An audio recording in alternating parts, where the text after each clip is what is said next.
चलिए, तो इस बार हम इसमें बात करते हैं डिसीजन ट्री का उसके बारे में जिसको कहते हैं हम लर्निंग कर्व। क्या है लर्निंग कर्व?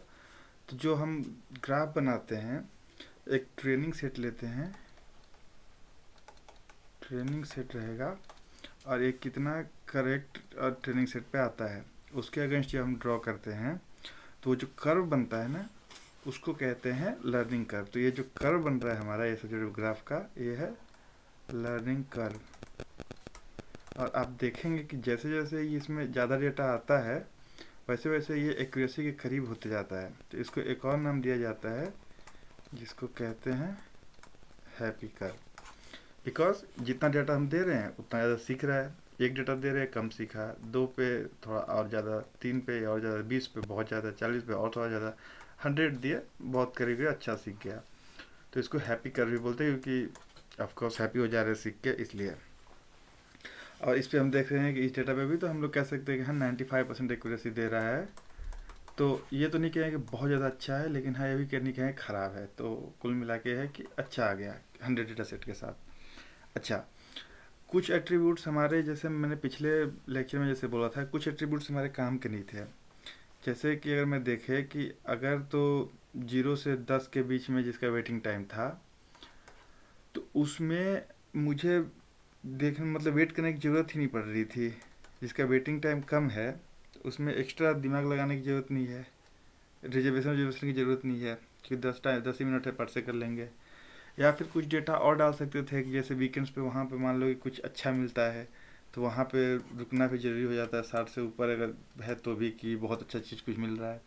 तो ये सब चीज़ें भी डालते हैं तो और डेटा सेट हमारा जितना वेरी डेटा सेट उतना अच्छा समझने में, और जितना फालतू की चीज़ें हटाएंगे उतना अच्छा समझने में। कुल मिला के बात यह है डिसीजन ट्री का। चलिए, ये तो हो गया। अब दूसरा चीज़ क्या समझने वाली बात होती है हमारे, कि ये जो एट्रीब्यूट्स होते हैं उसको हम सिलेक्ट कैसे करते हैं। तो जो choosing N attribute, choosing N attribute हम चूज कैसे करते हैं, तो होता है कि किस किस चीज़ को हम हायर इम्पोर्टेंस दे रहे हैं। क्या मतलब इसका? जैसे कोई भी चीज़ अगर हम उठाते हैं तो जैसे कि मैं वेटिंग टाइम पे ज़्यादा इंपॉर्टेंस दे रहे हैं, या फिर भूख पे। मोस्टली अगर देखा जाए किसी में रेस्टोरेंट में जाता है, जैसे पिछले एग्जांपल में बताया, तो भूख पे ज़्यादा इंपॉर्टेंस है। ज़्यादा भूख लगी हुई है तो रुक रहे हैं, नहीं लगी हुई है तो ठीक है ना भाई, दूसरे पे देख लेंगे, कुछ ये भी हो सकता है। तो इस चीज़ को जो इम्पोर्टेंस दे रहे हैं, इस चीज़ को हम कहते हैं कि किस चीज़ का कितना इम्पोर्टेंस है, उस चीज़ को कहते हैं हम, ये मशीन लर्निंग के टर्म में, एंट्रोपी। अच्छा, इसको अगर डिफाइन किया जाए तो कह सकते हैं कि entropy is an measure of uncertainty of a random variable. Uncertainty of a random variable का मतलब कि जैसे सपोज करो कि एक कॉइन है मेरे पास, ठीक है, जो हर वक्त हेड ही आता है, तो इसका एंट्रोपी हो गया, एंट्रोपी लिखते हैं, इसका एंट्रोपी हो गया 0। एक कॉइन है जिसका 50% चांस है कि हेड आए और 50% टेल आ जाए, इसका एंट्रोपी हो गया 2। क्योंकि 50% चांस, एंट्रोपी 1, सॉरी, एंट्रोपी 1 होगा क्योंकि 50% चांस है। अगर 4 साइडेड डाइस लेते हैं तो एंट्रोपी होगा 2। क्यों? क्योंकि 2 4, 1 तो ये तो 1 ही रहेगा, सॉरी, 2 4 टाइम्स, तो इसलिए हो जाता है।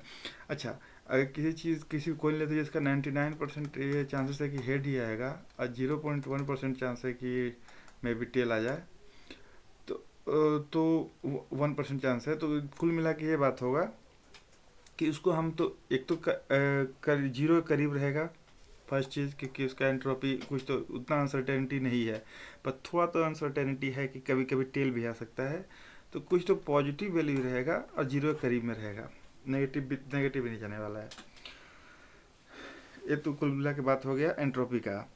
तो अगर मैथमेटिकली अगर बताऊँ बात, तो इन एंट्रोपी एक रैंडम वेरिएबल v का अगर हम दिखाते हैं, अब विथ वैल्यू जो कि होता है कि v के,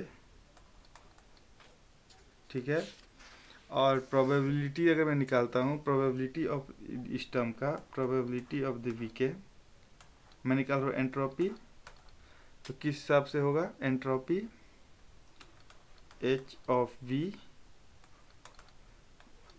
ठीक है, that's the hypothesis you can say. तो entropy is given by summation of K P of Vk, the probability of the Vk log 2 1 upon probability of the Vk। अब इसको इस तरह से भी लिख सकते हैं,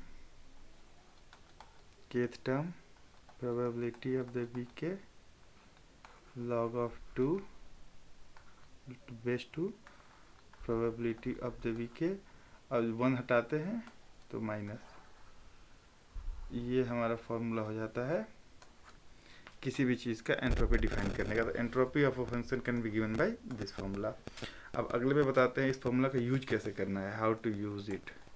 तब तक के लिए ये समझिए एंट्रोपी क्या है। एंट्रोपी अगर नहीं समझ में आता है तो बोलिए, फिर से इसके ऊपर कुछ और डिस्कशन करते हैं। बाकी तब तक के लिए धन्यवाद।